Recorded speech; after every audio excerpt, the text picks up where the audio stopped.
Denis, bueno, vamos a comenzar ya la clase, las actividades el día de hoy que ha sido programada para esta materia. Ya para las personas que nos están escuchando en diferido y que no me conocen, el nombre mío es Sandro Márquez. Soy abogado, en combinación una maestría en Derecho Procesal Penal y también en una maestría en Ciencias Jurídicas.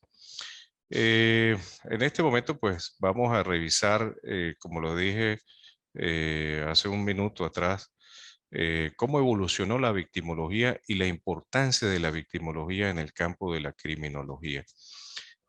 Vamos a chequear allí, evidentemente, los aspectos de cómo el Estado, tanto ecuatoriano como venezolano, en la norma debe proteger a la víctima y los demás sujetos procesales, como vamos a revisar en la norma, en el artículo 121, en el Código Orgánico Procesal Venezolano y en el Código Integral Penal de Ecuador, en el artículo 441, se refiere a quienes son consideradas víctimas de manera directa o de manera indirecta. Y nosotros en la materia vamos a desarrollar 4 módulos que van a tratar, o el alumno va a tratar de desarrollar el contenido programático de esta materia. Me han indicado en la universidad que la actividad académica es hasta el 18 de diciembre, por tanto, pues nos vamos a reunir el día de hoy y el próximo sábado, y ya mañana o el lunes más tardar, Denis, que está ahorita conectado, pues van a tener allí en la plataforma las actividades que ustedes deben desarrollar. Esas actividades van a estar básicamente concentradas en 2 exposiciones sobre el tema a investigar y un ensayo y un mapa conceptual. Va a ser básicamente la metodología o el plan de evaluación en esta materia. Y por supuesto, pues allí van a tener las fechas para que ustedes puedan entregar o tengan una fecha límite para la entrega de esas actividades. En diciembre se tiene programado realizar 2 actividades y ya en el mes de enero las 2 siguientes actividades para concluir la materia. Yo quiero preguntarle, Denis, si quiere abres el micrófono, podemos conversar, y si quiere abres la pantalla también, Denis, por favor, si es tan amable, ahorita.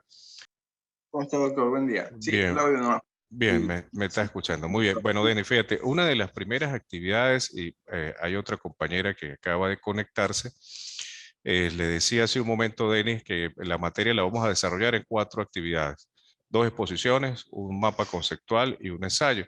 2 actividades que se van a desarrollar ahorita en el mes de diciembre y 2 actividades que se van a desarrollar en el mes de enero. Mañana o el lunes van a tener esas actividades cargadas en la plataforma con la fecha límite para la entrega de esas actividades. Pero quería preguntarle, la primera actividad que yo quisiera evaluar tiene que ver con el proceso llevado a Jesucristo, pero desde el punto de vista jurídico, desde el punto de vista de la victimología.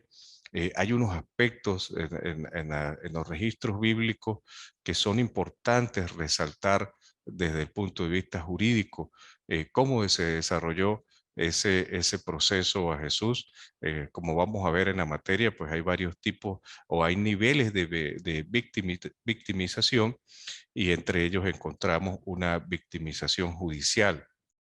Y en función de eso, pues vamos a tratar de escudriñar allí en esos aspectos religiosos, en ese tema bíblico, cómo se desarrolló el juicio a Jesús, y evidentemente allí pues cómo resultó, bueno, ya lo sabemos, pues, pero si esa consecuencia desde el punto de vista jurídico pudo haberse o pudo haberse obtenido otro resultado, si se hubiese enfocado desde el punto de vista jurídico otros aspectos en el juicio a Jesucristo. Esa va a ser la primera actividad, muchachos. Yo la voy a cargar el día de mañana.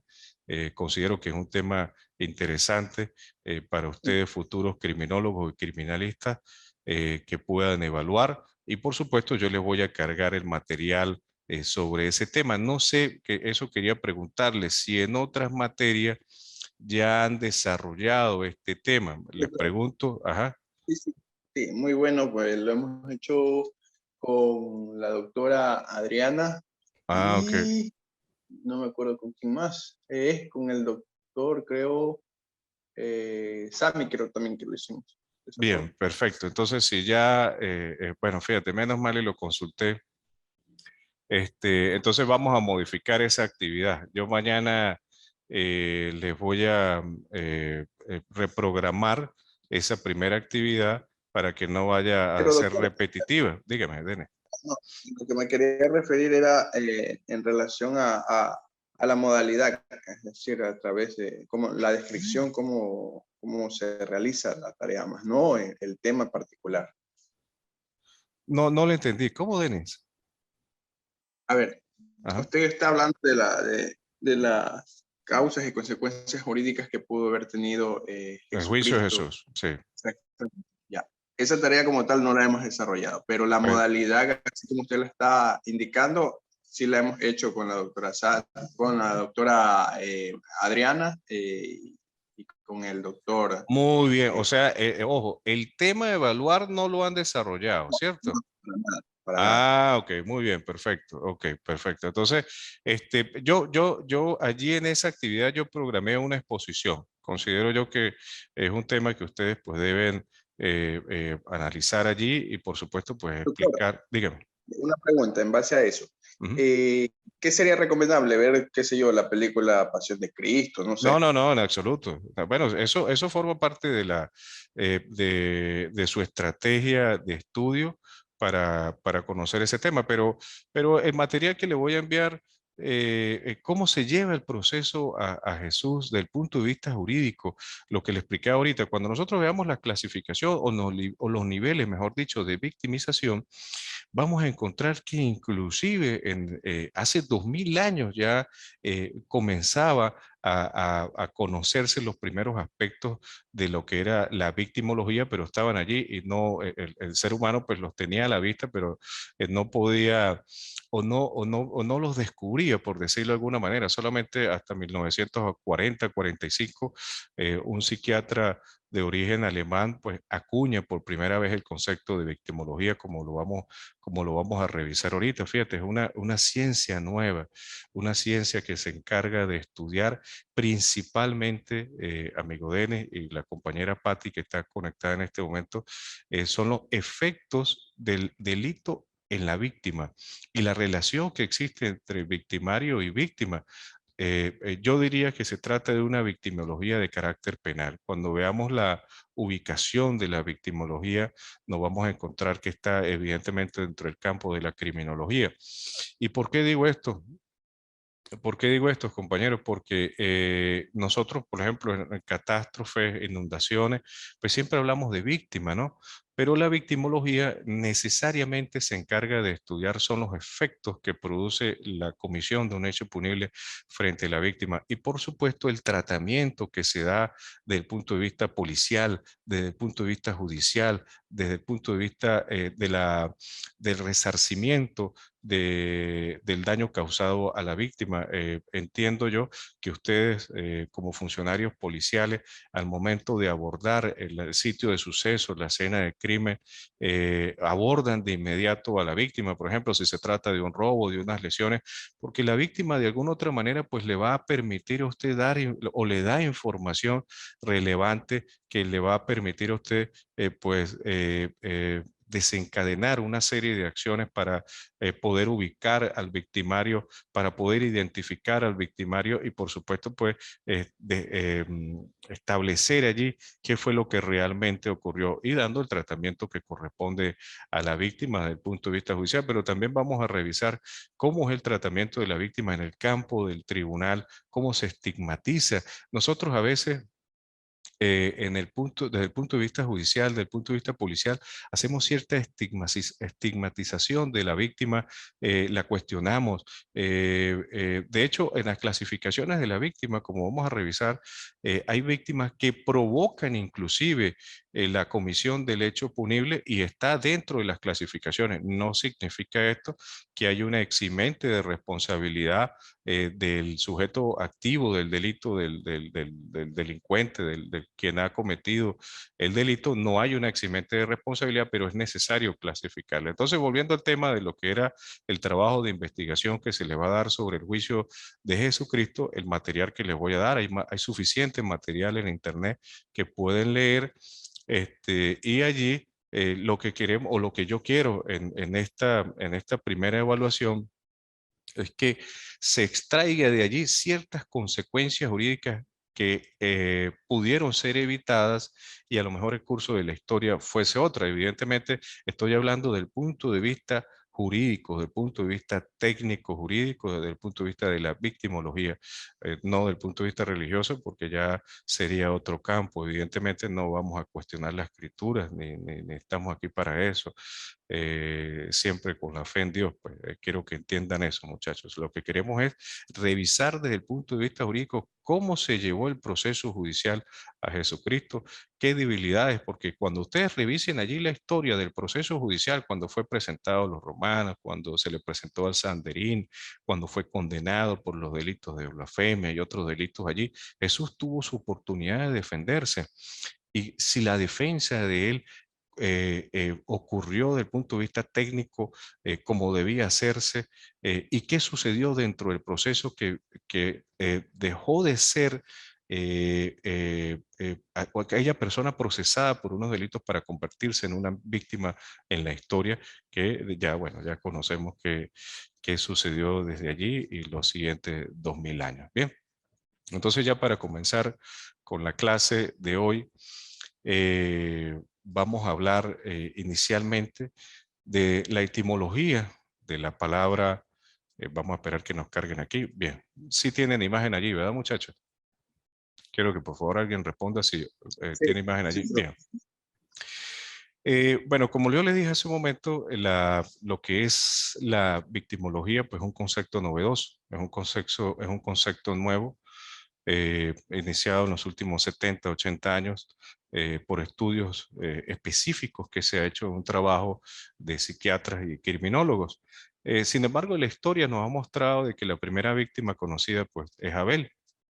En la historia religiosa, en los escritos bíblicos siempre nos ha dicho que digamos, esa situación que se presentó en los registros bíblicos de Caín y Abel dando muerte a su hermano, pues sería la primera concesión de lo que es víctima, sería el primer registro inclusive de lo que es un delito y por supuesto yo diría el primer registro de un hecho de sangre, desde el punto de vista técnico, desde el punto de vista criminológico. Entonces, nosotros podemos decir que la victimología pues, es una conjugación de unas palabras que tiene que ver principalmente como una ciencia que estudia las consecuencias del delito frente a la víctima. Ya vamos a revisar en todo caso quién es considerado víctima desde el punto de vista legal y el concepto de víctima, el sufrimiento, aquella persona que sufre ese delito, que sufre ese hecho, bien sea físico, psicológico, material, que es afectado por uno o por un tercero o por un colectivo o por una entidad. Eso es lo que se conoce como victimología. Evidentemente, como toda ciencia social, al igual que las otras ramas del derecho penal, hablando de criminología, hablando de sociología criminal y entre otras materias, pues no es una ciencia exacta, muchachos. No es una ciencia que te da un resultado inmediato, sino que requiere una investigación, requiere un análisis, requiere evidentemente entrevistas constantes con las víctimas para conocer las razones de la comisión de un hecho punible y por eso cuando veamos la ubicación de la victimología vamos a encontrar que forma parte principalmente de la criminología, porque en todo caso pues la criminología como ciencia pues trata de buscar los orígenes o qué motivó al sujeto activo del delito en la comisión de un hecho punible. Algunos autores consideran que hay víctimas que procuran o incitan a la comisión del hecho punible. Ayer, inclusive hablan de ejemplos, en los casos de robo o de hurto, aquellos sujetos que utilizan cadenas y las exhiben, ¿no? Entonces, de alguna u otra manera, algunos consideran de que ese tipo de conductas, de alguna u otra manera, pues deben evitarse para procurar o disminuir la tasa delincuencial. Otros cuestionan esa situación, otros cuestionan, dicen que bueno, que al final del camino pues son sus bienes, son sus pertenencias y pues la han comprado es para mostrarlas, para exhibirlas. También hace unas semanas atrás, respecto a este tema, había leído, creo que fue en Argentina, un profesor de secundaria ya en Argentina había sido acusado por delitos de acoso sexual y la primera respuesta de la institución era justificar la conducta del docente, la conducta del profesor, porque de alguna otra manera la víctima había incitado por su forma como vestía, había provocado la acción de ese docente y entonces pues había una disyuntiva allí si era quien era responsable, había sido la joven, mucho más allá del docente, ¿no? Entonces es un tema que desde el punto de vista jurídico pues no tiene evidentemente ningún tipo de discusión. Él viene siendo responsable a mi juicio porque evidentemente hay unos límites propios si la dama quiere vestirse de alguna otra manera que le guste exhibir o sentirse halagada, pues debe haber un límite frente a su agresor. Y aquí hago un paréntesis. Hace poco hicimos un taller aquí en la universidad sobre la violencia de género y se discutía ese tema, ¿no? La víctima de la mujer, el empoderamiento de la mujer como víctima de los delitos de acoso, de violencia de género. Entonces un compañero conversaba un tema que resultó interesante y que quiero compartir con ustedes en los casos de tema de violencia contra la mujer. Y él decía de que las sociedades como la nuestra, en Latinoamérica, pues son sociedades especialmente machistas, ¿no? Tiene una cultura machista y que yo refutaba y decía, bueno, pero es una cultura machista que no es que sea un sexto sentido del hombre, sino que de alguna otra manera forma parte de la crianza del niño, forma parte de la crianza de la familia, pues de cómo el niño se desenvuelve dentro de la familia. Creo que hay una gran responsabilidad allí de ese machismo en nuestra cultura.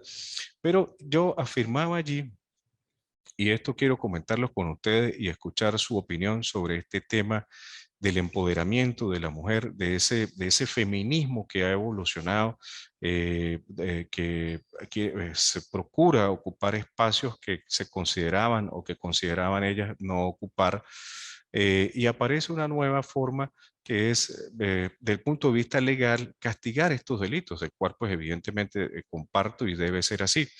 Pero el cuestionamiento ocurría era si nosotros en la actualidad nos consideramos una sociedad machista o tenemos ese cuestionamiento, esa crítica de ser culturalmente una sociedad machista, especialmente los pueblos latinoamericanos, pero pareciera que con el tiempo nos estamos convirtiendo en una sociedad que jurídicamente es feminista. ¿Y por qué digo esto, muchachos? Porque en Venezuela existe una ley que es la Ley Orgánica de Violencia contra la Mujer, que habla exclusivamente de delitos que tengan que ver de violencia contra la mujer. Eh, y en Ecuador, el Código Integral Penal en su articulado desarrolla allí los delitos de violencia contra la mujer. Pero cuando uno habla de violencia de género, la violencia de género no solamente tiene que ver con la violencia contra la mujer, sino también contra la violencia intrafamiliar hacia el hombre. Entonces, se cuestionaba, era en ese curso, en ese taller, esa forma como se ve en nuestras sociedades la norma y cómo se victimiza de alguna otra manera esa ley y es utilizada de manera equivocada. He tenido casos en muchas situaciones donde se produce ruptura del vínculo afectivo entre el hombre y la mujer, y de alguna otra manera pues la mujer utiliza el aparato judicial, utiliza el sistema de justicia para que de alguna u otra manera desalojar. Hay unas medidas cautelares que tiene el sistema de justicia venezolano. Ustedes, los muchachos ecuatorianos, me corrigen ahorita, pero de alguna u otra manera, en el momento que ocurre la denuncia, una de las primeras decisiones que toma el juez especialista en violencia contra la mujer es desalojar el hombre del inmueble, sin detenerse a estudiar, a hacer un análisis del punto de vista familiar, del punto de vista social, allí en el núcleo de la familia para saber qué realmente es lo que sucede. Y en algunas situaciones, pues hemos descubierto de que se trata simplemente de algo premeditado, con respeto lo digo, de la mujer que de alguna otra manera pues pretende hacer suyo el bien inmueble, por decirlo algo. Entonces, pues yo quería escuchar su opinión sobre este tema con respecto a ese empoderamiento y si pudiera ocurrir eso o si en su opinión, muchacho, existe en la actualidad yo digo, un feminismo jurídico o una...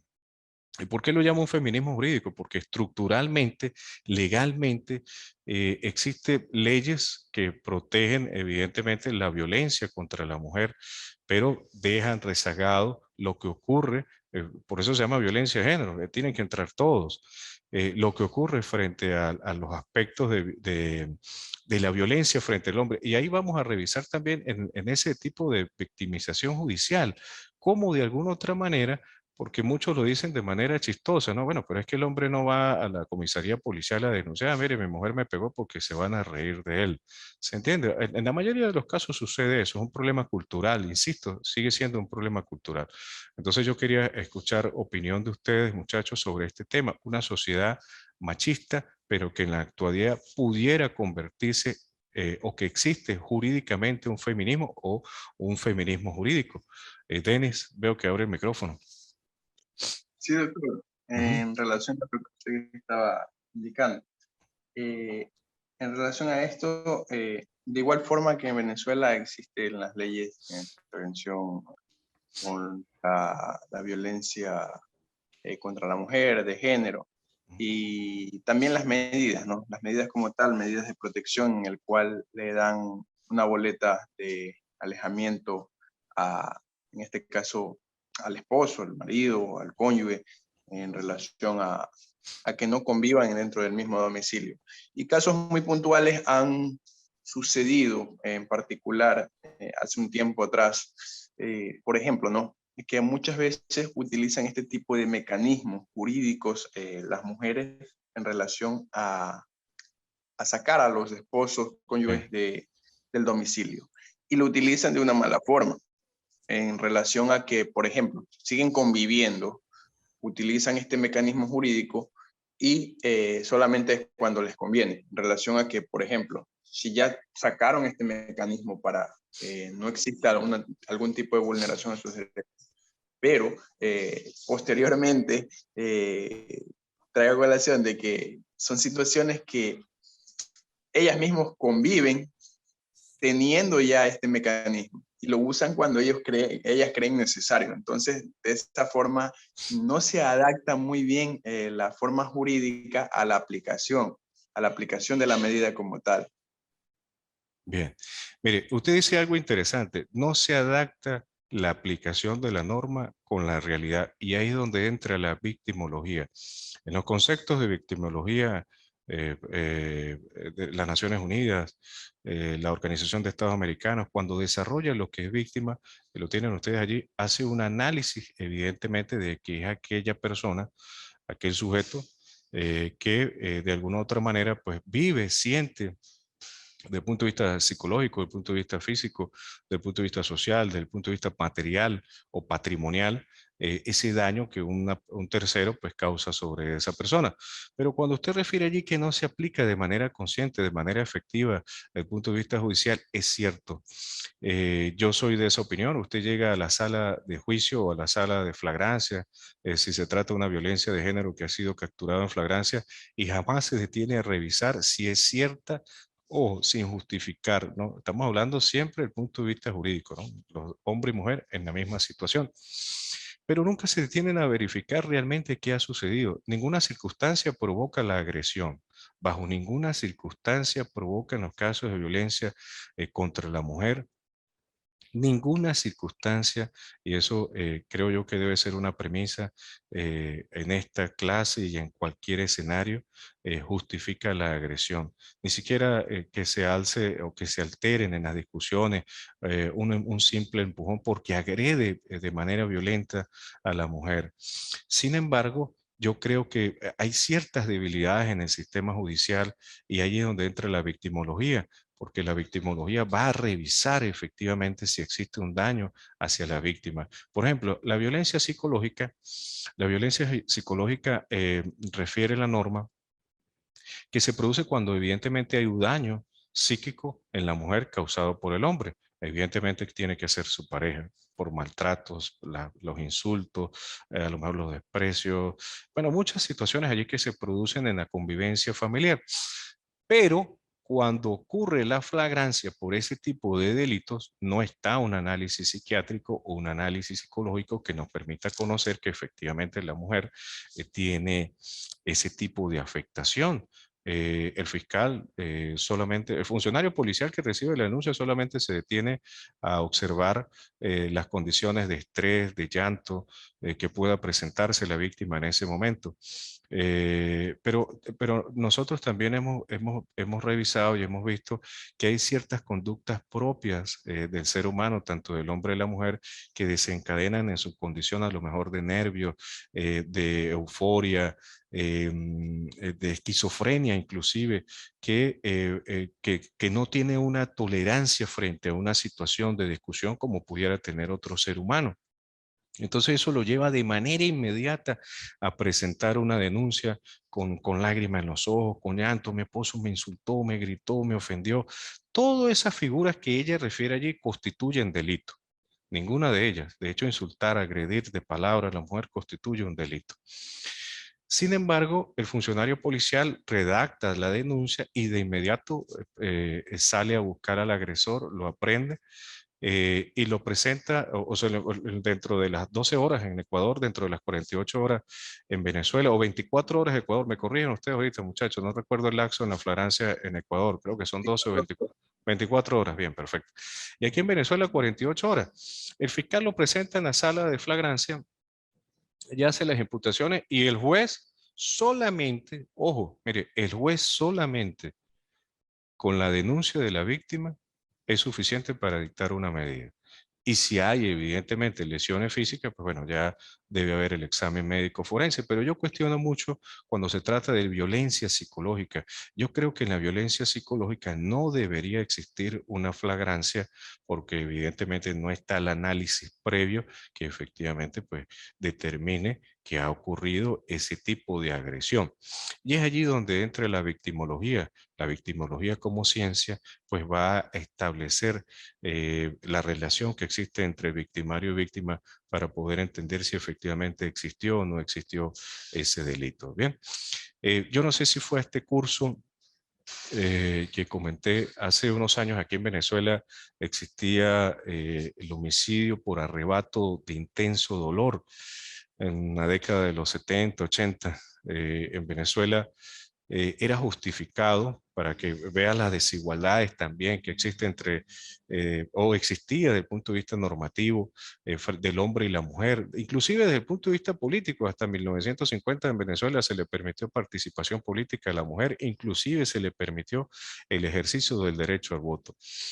Pero haciendo referencia a ese delito en particular del homicidio por arrebato de intenso dolor, el hombre, quien, digamos, descubría a su esposa en actos que pudiera ser ofensivos, que pudiera ser, que causaran ese arrebato de intenso dolor y se producía el homicidio, tenía una pena de 1 a 3 años, mientras que la mujer era castigada como si se tratara de un homicidio calificado, como un conyugicidio. Es decir, de 20 a 25 años era la pena para la mujer. Había una gran desproporción. La tesis que se manejaba para los jurisconsultos en aquel momento es que el hombre experimentaba mayor dolor al ver que su esposa pues le estaba siendo infiel. Entonces, de alguna u otra manera, la norma justificaba ese delito y le aplicaba una pena de 1 a 3 años. a la vuelta de 6 meses, 8 meses iba a recobrar su libertad. Mientras que la mujer no, la mujer era castigada de 20 a 25 años a través de estudios, a través de esfuerzos de la mujer. Evidentemente, desde el punto de vista legislativo, se estableció que ese arrebato de intenso dolor pues era igual, la circunstancia era la misma. Y por siguiente, pues hubo una modificación de la ley para que ambos delitos o ambas situaciones pues fuesen castigadas de la misma manera. ¿Cómo evolucionó la victimología? Como le dije al inicio de clase, pues el primer registro que se tiene fue el suceso de Caín y Abel, hermanos. Cada uno presentó su ofrenda ante Dios y hubo una situación de celos por las ofrendas que habían presentado y Caín pues da muerte. Abel es el primer registro que se tiene de lo que es víctima. Evidentemente no había una concesión desde el punto de vista jurídico. De hecho, los años siguientes, en la época moderna, les repito, hasta 1940, como vamos a revisar ahorita, fue que se tiene el primer concepto de victimología. Siempre se ha estudiado, siempre se ha ubicado la víctima dentro del delito, pero no se le prestaba atención.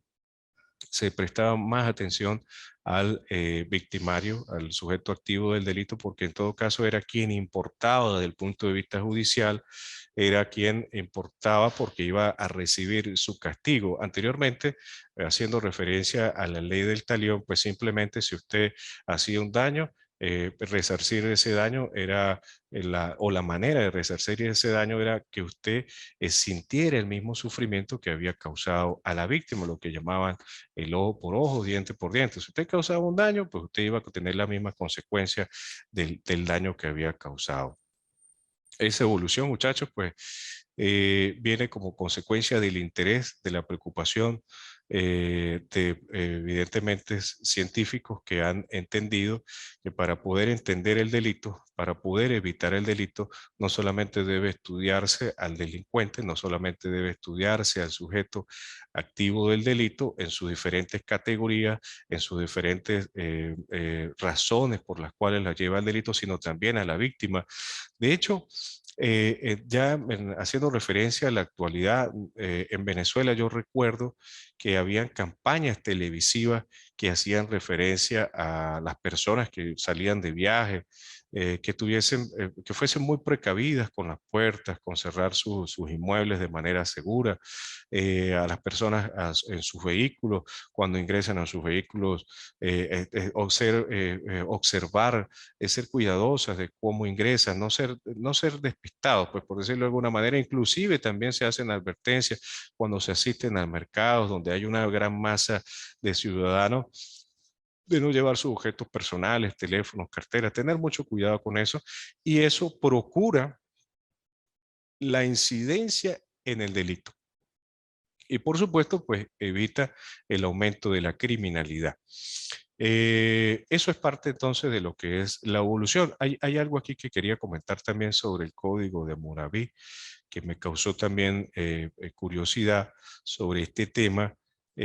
Anteriormente, cuando la forma de cómo se resarcía a la víctima, y hay un ejemplo del arquitecto, cuando el arquitecto se le daba para que usted construyera esa casa y resulta que usted no la construyó con las medidas adecuadas y ocasionaba el fallecimiento de las personas que allí vivían o que allí habitaban, pues en su familia también iba a sentir ese sufrimiento. Es decir, se le daba muerte a las personas, ese era el castigo, esa era la manera de resarcir a la víctima el daño que a él se le había ocasionado. Recordemos que víctima no solamente es aquella persona que sufre el delito, sino que las personas que las rodean.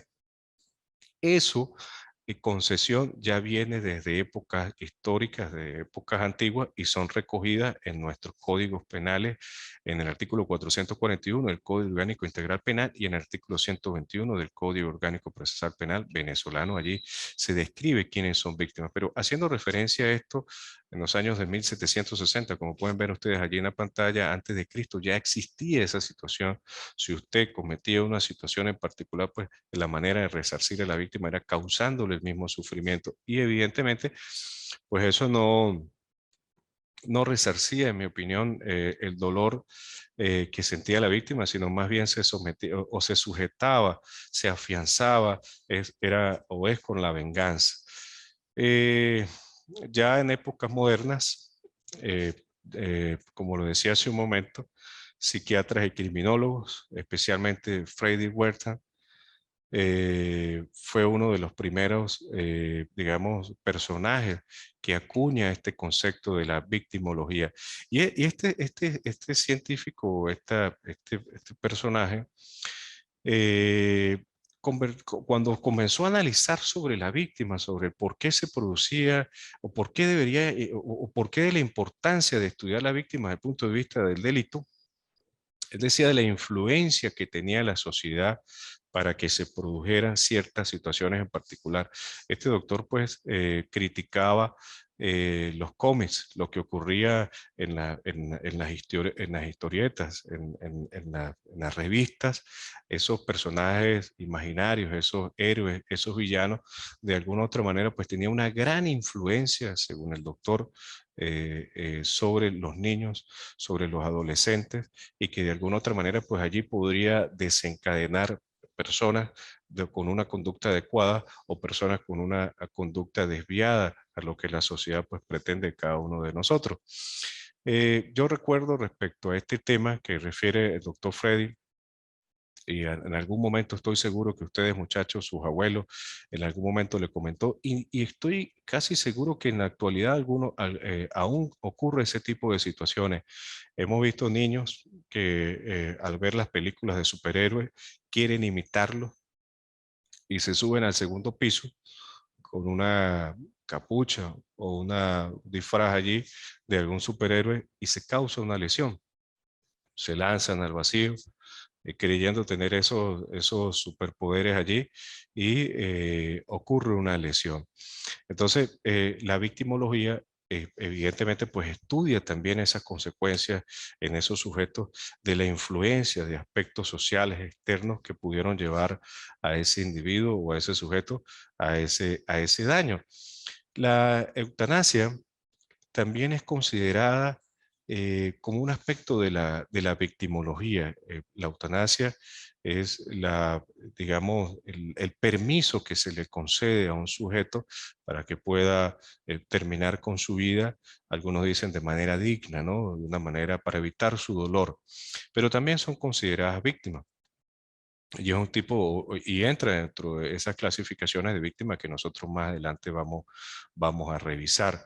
En Colombia, muchachos, se ha presentado en los últimos 8 meses, no sé si ustedes han visto esta noticia, un problema judicial prácticamente, o un problema social que se ha trasladado más bien al campo judicial, un problema de cultura, un problema de un interés individual, de opiniones sociales, hay algunos que están de acuerdo, hay una persona, un ser humano, una mujer en Colombia que desea terminar con su dolor físico y pues ha ocurrido a este mecanismo. En Colombia ya se autorizó desde el punto de vista legal este tipo de situaciones, pero evidentemente debe haber un estudio clínico primero para revisar si cumple o no cumple con los requisitos para poder llevarla a tomar esa decisión.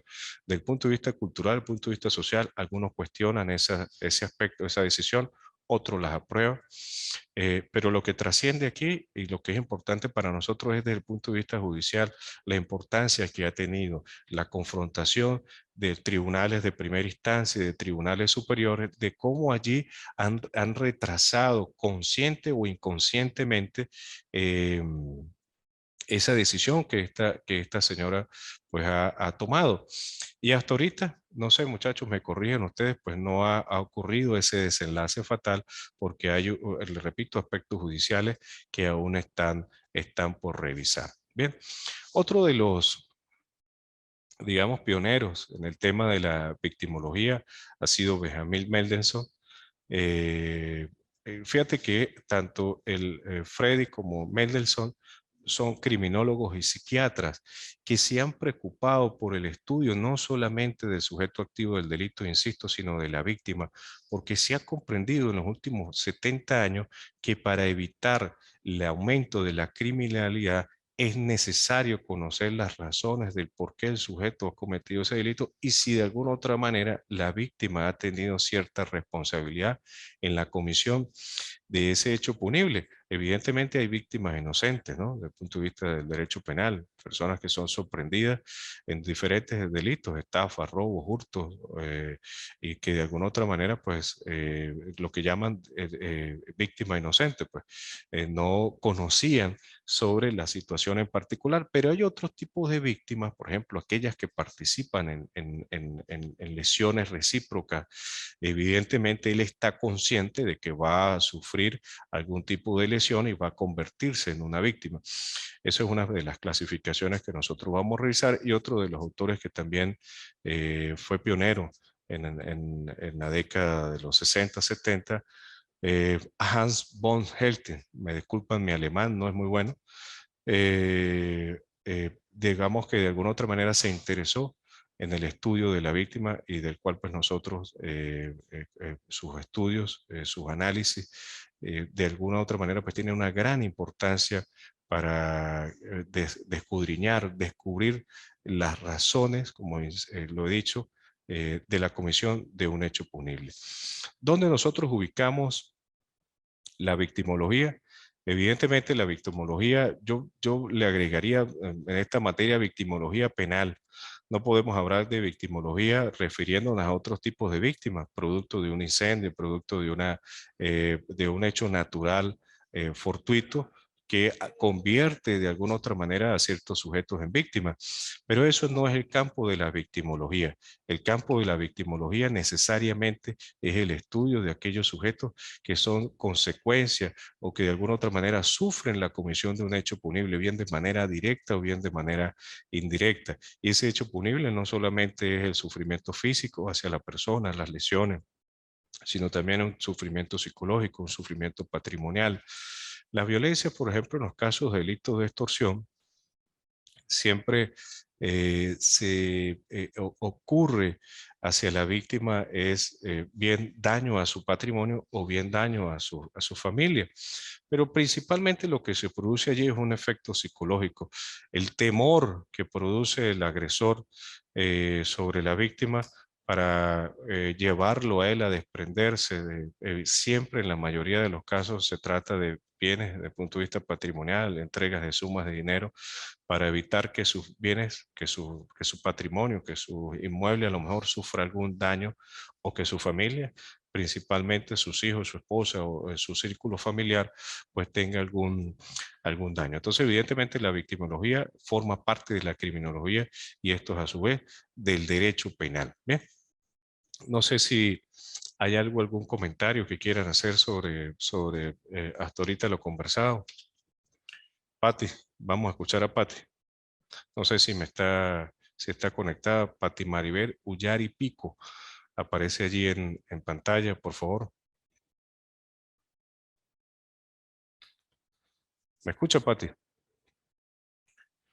Ronald, ¿me está escuchando? Mire, fíjate que a veces nosotros, no sé si Dani me escucha. Sí, doctor, sí le estamos. Ah, bueno. Bien, Ronald, ¿cómo está? Buenos días, Ronald. Ronald, eh, ajá, Ronald, si quiere abre el micrófono, tranquilo, abre el micrófono. Bueno, sí, doctor, sí, justamente le estoy escuchando todo lo que nos está indicando el asunto Bien, de la... usted es alumno de Ecuador, ¿verdad, Ronald? Sí, doctor. Mire, Ecuador. fíjate, y funcionario policial, los tres que están conectados son funcionarios policiales, ¿verdad? Bien, Denis, sé que es funcionario. Patti, no sé si está conectada. Patti, por favor. ¿Cómo está, estimado docente? Sí, sí estoy en clase, sino que estoy también en mi trabajo, disculpe. No se preocupe, los tres son funcionarios policiales, ¿verdad? Sí. Bien, fíjate, una cuando veamos las clasificaciones de las víctimas, la que más ocurre y una de las que más produce, digamos, esa cifra negra de la criminalidad, y lo digo con respeto, muchachos, a veces es la apatía de la víctima de ir a denunciar. Por eso, una de las campañas principales desde el punto de vista político para disminuir la criminalidad es motivar, incentivar al ciudadano a denunciar. Ocurre en Ecuador, ocurre en Venezuela, ocurre y en los países desarrollados de igual manera. Ha habido conflictos, protestas sobre esta situación. ¿Y por qué digo esto? Porque evidentemente cuando la víctima llega a presentar la denuncia, de alguna u otra manera a veces es estigmatizada.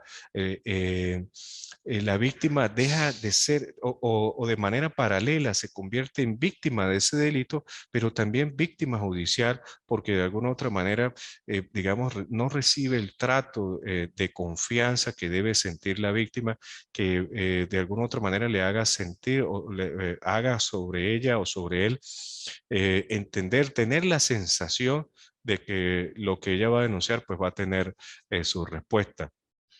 Y esto, con todo respeto, hay un chiste, ¿no? Que un compañero funcionario policial nos hacía en un taller sobre algunos compañeros de él, ¿no?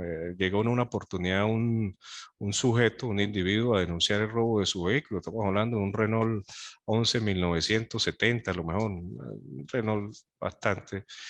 Y lo primero que quien le recibe la denuncia lo primero que hace decirle es, bueno, pero eso debe ser un caso de narcotráfico, refiere el individuo, ¿no? El funcionario policial que recibe la denuncia y el sujeto se queda, pero ¿por qué un caso de narcotráfico? Y le dice, bueno, pues es que debe ser un drogadicto quien tomó la decisión de llevarse un carro de hace 50, 60 años, que a lo mejor con el tiempo lo va a llamar para regresarlo. Entonces, ese tipo de situaciones en este taller, este funcionario policial cuestionaba a las personas que estábamos allí sentados, o hacía cuestionamientos más bien sobre cómo debe ser el criterio del funcionario receptor al momento de recibir la denuncia para evitar que esa víctima ya de un delito se convierta ahora en una víctima judicial.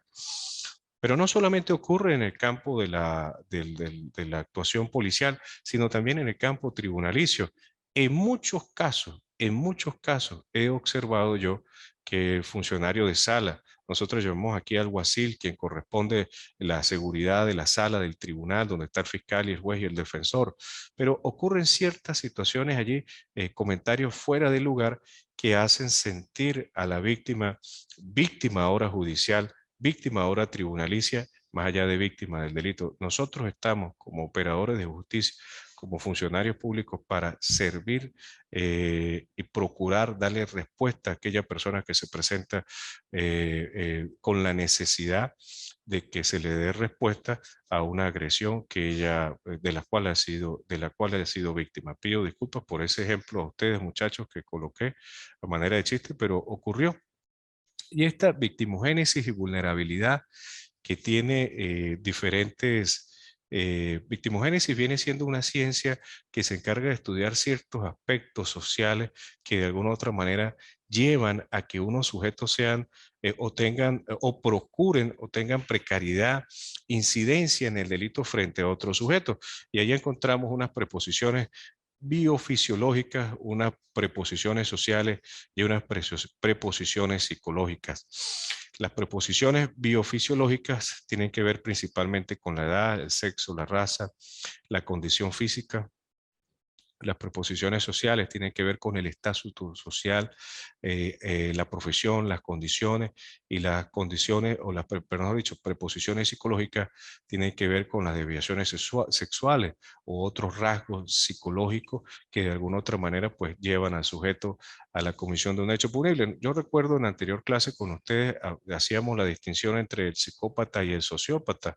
Sociópata llevado por la influencia de factores sociales a la comisión de un hecho punible, mientras el psicópata llevado por factores psíquicos, como veíamos nosotros en la clase de sociología criminal, creo que con este grupo, había ciertos factores psíquicos de su conformación neurológica que llevaban a ese sujeto a la comisión de un hecho punible. Respecto de esta preposición social, parece mentira, pero eh, eh, eh, dentro de las sociedades, los niveles o las diferencias económicas, diferencias sociales, eh, hay una gran diferencia marcada en la comisión de hechos punibles dentro de un sector con ciertas debilidades desde el punto de vista económico, desde el punto de vista social, frente a otro tipos de urbanismo. Estadísticamente hablando, sabemos muy bien que en esos sectores pues, hay mayor índice de criminalidad por muchos aspectos. El Estado, tanto ecuatoriano como venezolano, hace grandes esfuerzos en hacer inversión económica en esos sitios para procurar que allí pues, haya incidencia desde el punto de vista criminal. Ayer, por cierto, comentábamos algo en el trabajo, ocurrió en Venezuela, aquí en San Cristóbal, específicamente una situación en particular frente a un sujeto padrastro de varios niños, 3 niños, 12, 8 y 6 años. Abusaba sexualmente de esos niños, están privados de libertad ese sujeto y la madre, la progenitora de esas niñas, porque según la investigación, pues tenía conciencia de lo que ocurría, pero había una situación de dependencia económica, una situación de dependencia emocional de esa dama, de esa mujer, frente a ese sujeto agresor. Pero lo que me llamó más la atención, que quiero compartirle con ustedes, es la entrevista que se le hizo a la niña de 12 años, 11 años, de cuyo cuerpo físicamente aparenta tener 9 años, ¿no? Está embarazada con 2 meses, 3 meses de gestación, 4 meses de gestación.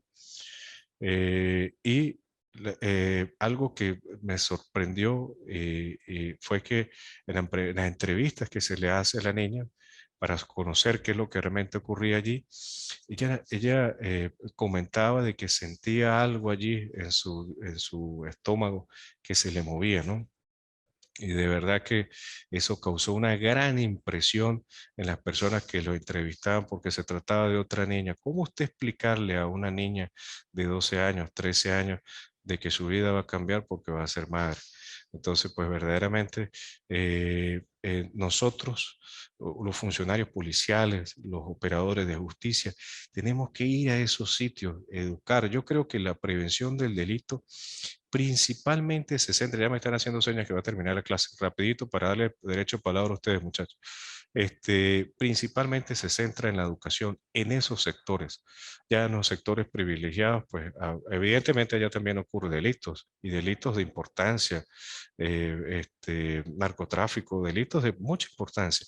Pero en este tipo de sociedad o de estructura social, ocurren delitos que verdaderamente sorprenden y generan conmoción social, de las cuales la única manera de evitar que ocurra es castigándolos severamente, no hay duda al respecto, pero también hay que educar a esas sociedades, hay que educarlas, hay que descubrir que dentro de esas sociedades hay pedofílicos, hay violadores, hay que descubrirlo antes de que esos delitos ocurran.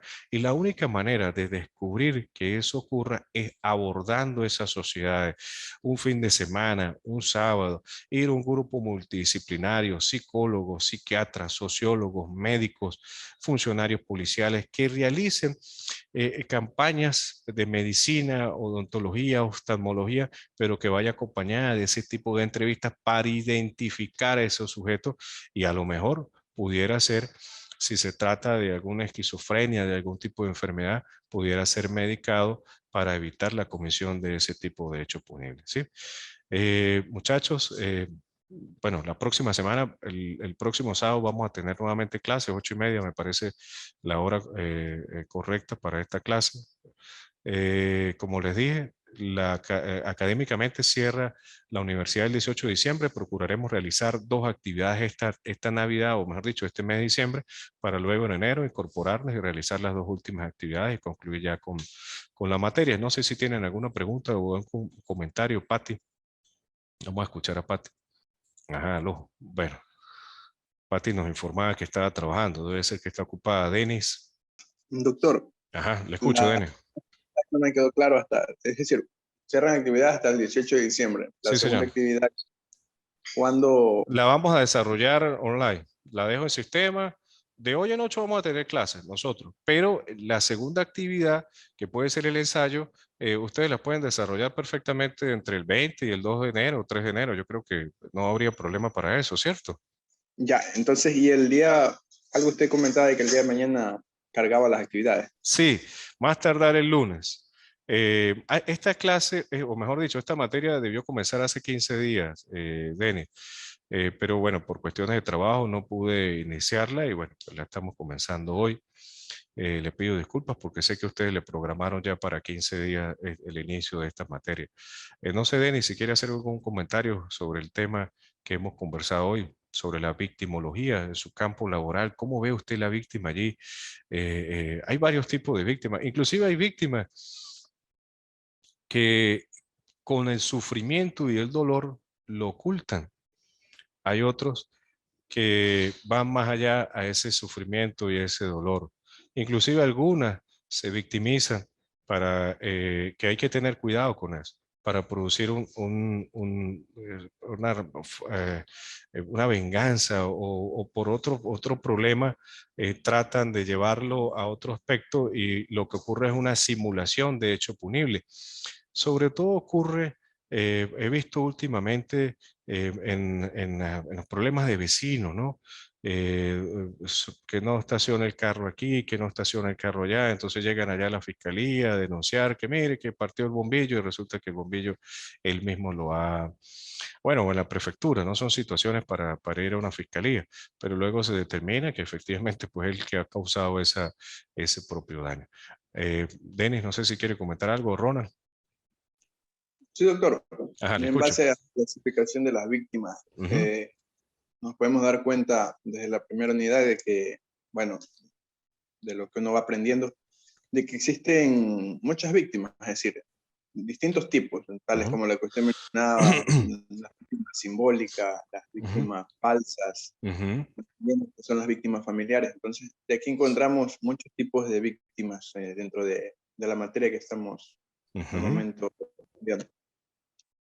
Sí, esa clasificación, Dios mediante, la vamos a revisar ya en la próxima clase, pero cuando se hace la clasificación de la víctima, no se hace para eximir de responsabilidad al agresor, porque si se trata de un robo, el agresor va a ser castigado por el delito que él cometió. Y evidentemente los daños que ocasione sobre la víctima a medida que ocurren esos daños, pues va a ser castigado. Si es un robo acompañado de unas lesiones, pues también va a ser castigado por las lesiones, un robo agravado. Si se trata de una estafa con multiplicidad de víctimas, depende de cada una de la situación, de cada una de las víctimas, pues el sujeto activo del delito pues va a recibir su castigo. Y esa clasificación de la víctima se hace de la misma manera como se procura hacer la clasificación del delincuente, sea un delincuente nato, sea un delincuente ocasional. Lo que se pretende es desde el punto de vista científico identificarlo para conocer en presencia de qué tipo de víctima nos encontramos. Lo que yo hablaba de la eutanasia, la llaman víctima voluntaria y la víctima provocadora en el caso de lo que yo comentaba ahorita, aquellas personas que tienden a exhibir sus prendas, de alguna otra manera pues incitan a que el delito ocurra y haya un aumento de la criminalidad. Eso no significa de que entonces él es responsable, o mejor dicho, es corresponsable junto con su agresor de la comisión de ese hecho punible. No, no es un eximente de responsabilidad. Pero lo que busca esta ciencia es tratar de identificar los tipos de víctimas en la clasificación de víctimas. Inclusive vamos a ver los niveles de victimización más adelante, pero en el caso de la clasificación de la víctima, para poder identificar y tomar las acciones, los mecanismos desde el punto de vista gubernamental que permitan disminuir los índices de criminalidad. Bien, Ronan. Bueno, muchachos, si no es así, quiero ya finalizar la clase. Agradecerles a los que están conectados. Denis, eh, no sé si hay una pregunta para finalizar. No, doctor, claro, Bien, claro el tema. Sí. bien, perfecto. Bueno, muchachos, si no es así, que tengan un excelente día y Dios mediante, pues nos vemos la próxima semana. La universidad pues les va a enviar a ustedes los códigos que son necesarios allí para el enlace, 8:30 de la mañana. Y como les dije, pues esta semana se va a cargar la primera actividad, o mejor dicho, las 4 actividades para que ustedes ya tengan allí cómo elaborarlas, cómo desarrollarlas y cuál es la fecha para entregar cada una de esas actividades. Perfecto. Correcto, doctor, gracias. Bueno, Denis, que tengo feliz día. Hasta luego. Buenos días, doctor. tuve problemas de conectividad y bueno, sí pude...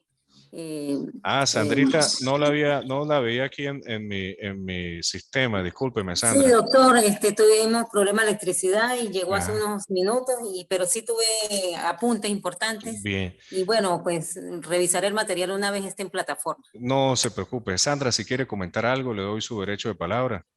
No, doctor, estaba revisando los tipos de víctimas y bueno, me llama bastante la atención, ya revisaré, como le dije, el material, porque habla de la culpabilidad de la víctima también. Entonces, Sí. Mira, de hecho aquí hay algo que llamamos hecho de la víctima. No sé si en algún momento, sé que tú eres abogada, ¿no, Sandra? Sí, doctor, Bien. aunque no estoy ejerciendo, estoy en otra área de trabajo, pero sí, No se sí, preocupe. Fíjate, y en Ecuador, Denis, me corrige, a Venezuela nosotros llamamos una situación que constituye un eximente de responsabilidad cuando llamamos hecho de la víctima. Por ejemplo, ocurre mucho en los accidentes de tránsito.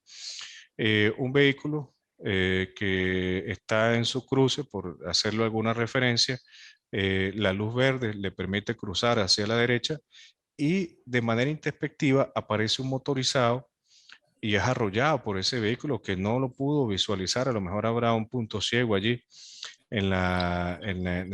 Si todo vehículo siempre tiene un punto ciego que no permite pues, visualizar con precisión, sobre todo si son vehículos altos, a pesar de que utilicen espejos especiales. Y bueno, pero lo que quiero significar aquí es que evidente, si hay un fallecimiento allí, si la persona, el motorizado, tiene unas lesiones que lo lleva a su muerte, o el desenlace, el fallecimiento de esta persona, o las lesiones que haya podido tener, si son lesiones importantes o lesiones leves, graves, gravísimas, no lo sé. Pero en esa hipótesis, uno pudiera hablar de un hecho de la víctima que desencadenó ese suceso. No puede hablarse de unas lesiones culposas. Tú sabes que en materia penal, muchachos, hay varias circunstancias que hacen, digamos, identificar con precisión si nos encontramos en un delito doloso o un delito culposo, es decir, un delito intencional o un delito culposo. Pero ¿cuándo ocurre un delito culposo? Cuando hay una negligencia, una imprudencia, una impericia o una inobservancia de los reglamentos y las leyes que han provocado una situación con un desenlace fatal. Vamos a hablar de una persona que falleció para ponerle un poquito de piquete, decimos aquí los andinos. Entonces, ¿qué sucede allí con este ejemplo que les coloco? Evidentemente el conductor hizo su pare, respetó su luz, el semáforo le permitió cruzar a la derecha, realizó su giro en la velocidad correcta, pero de manera intempestiva, sin mediar, sin aviso, el motorizado colisiona con este vehículo. Entonces, evidentemente, en muchos casos ocurre la aprehensión del conductor del vehículo, luego es presentado en una sala de flagrancia por un delito en particular. Hablemos de la persona que falleció, hablaríamos inclusive de un homicidio culposo, pero usted al revisar la norma, resulta que el conductor del vehículo no fue negligente, no fue imprudente, no ocurrió una impericia porque tiene licencia para manejar ese vehículo, respetó el semáforo, respetó sus pares, colocó su luz de cruce, su vehículo tiene todas sus características, sus condiciones de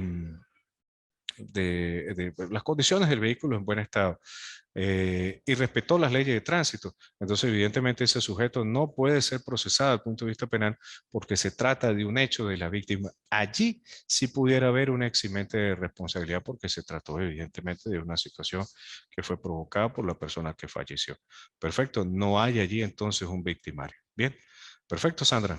Ajá. Sí, doctor, entendido. Ya, Bien. sí, De todas perfecto. maneras, la próxima semana revisamos bien ese tema. Ya ese va a ser el siguiente módulo, ¿ya? Ok. Bueno, si no Bueno, hay más gracias, doctor. preguntas, que tengan un feliz sábado, un feliz fin de semana.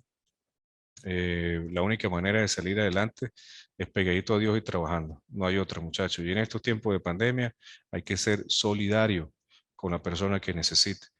Con la persona que necesite el apoyo de nosotros hay que ser solidario. Que tengan un feliz día.